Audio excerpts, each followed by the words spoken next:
আবু সাইদদের বলতে চাই, আবু সাইদরা কবর থেকে আবার জেগে ওঠো, তাহমিদরা জেগে ওঠো, মুক্তরা জেগে ওঠো, বিএনপি ফ্যাসিবাদের কবর রচনা করার জন্য তৈরি হয়ে যাও। কুল জা আল হক ওয়া যাহাকাল বাতিল ইন্নাল বাতিলা কানা যাহুকা। সংগ্রামী ভোলাবাসী, আপনারা নিশ্চয়ই অবগত আছেন, গত 9 তারিখে বর্তমান আওয়ামী সরকারের বিদায়ের পরে যারা নিজেদেরকে ক্ষমতার দাবিদার মনে করে নব্যভাবে ফ্যাসিবাদ গজে ওঠা বিএনপির সন্ত্রাসী দ্বারা ঢাকার মিরপুরে রাজপথে আমার এক ভাইকে পাথর নিক্ষেপ করে হত্যা করা হয়েছে। কথা ঠিক কিনা? এমত অবস্থায় কোনো বিবেকবার বাংলার মানুষ ঘরে বসে থাকতে পারে না। কথা ঠিক কিনা বন্ধুগণ?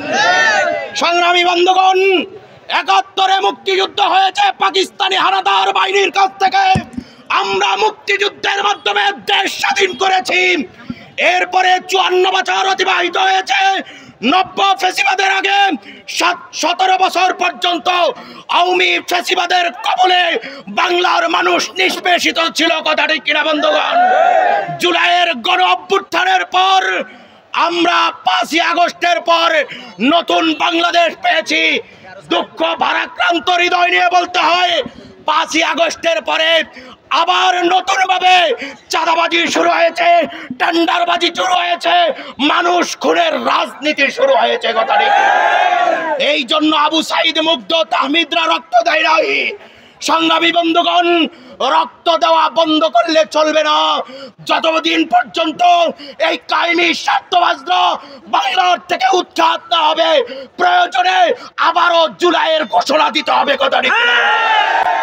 আবু সাইদদের বলতে চাই, আবু সাইদরা কবর থেকে আবার জেগে ওঠো, তাহমিদরা জেগে ওঠো, মুক্তরা জেগে ওঠো, বিএনপি ফ্যাসিবাদের কবর রচনা করার জন্য তৈরি হয়ে যাও।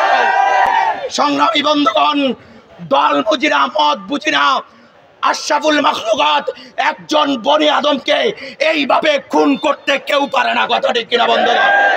স্পষ্ট ভাষায় বলতে চাই, যারা ক্ষমতার চেয়ার দেখে দেখে চোখ বুলাচ্ছেন আর ক্ষমতায় স্বাদ নেওয়ার জন্য আজকে হাহাকার হয়ে দেশের মানুষের প্রতি অত্যাচারে নিমজ্জিত হয়েছেন, স্পষ্ট ভাষায় বলতে চাই, জুলাইয়ের আন্দোলনের পর ৫ই আগস্টে হাসিনা যেই পথে গিয়েছে, ক্ষমতা আসার আগেও আপনাদের সেই পথ ধরার জন্য এখনই প্রস্তুতি নেওয়ার আহ্বান জানাচ্ছি।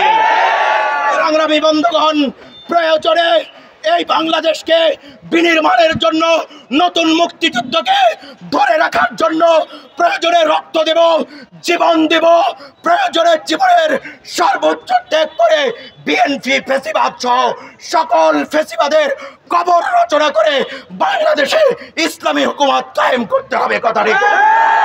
সংগ্রামী বন্ধুগণ, আগামী দিনে চাই কোনো আন্দোলন সংগ্রামের জন্য প্রস্তুত থাকবো তো ইনশাআল্লাহ, প্রস্তুত থাকবো তো ইনশাআল্লাহ। নহে কর্ম সমাপ্ত বোধের অবসর কথা বিশ্রামের।